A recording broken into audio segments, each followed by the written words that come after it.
Hey Gen Z, my favorite generation, public service announcement number 3, teaching the basics. Give me a shout out if you know how to sew a button. Oh dear, I love you so much. Okay, how about threading a needle? Is that an option? Let's start there. This is so basic and so important. Not your fault. Nobody has taught you this. I have failed to teach my own children this and I'm way behind the curve, but I have plans. And my first plan is to show you first and foremost how to thread a basic needle. First and foremost, you need to have a really clean end of your string because otherwise it's hard to thread the needle.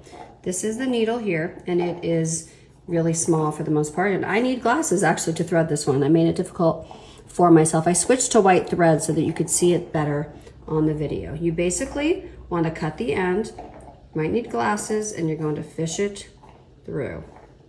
The good news is you're Gen Z and most of you can see better than I can. So basically when you're done threading it through, you should have even sides. You want to have longer string. Longer is better because you're eventually going to lose a bunch of this, cut a bunch of it off depending on how many stitches you have to put through the button.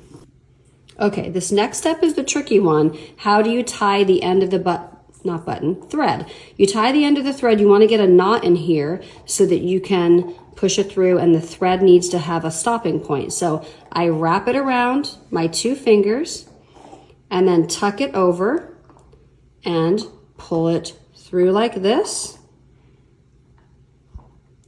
Slide it. Now you want to keep it towards the end, so sometimes I will keep my finger in there so that it stays closer to the end so we don't lose too much thread, and pull it as you go.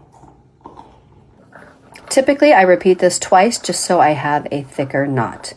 Stay tuned for part 2 on sewing on a button. I've got you, Gen Z.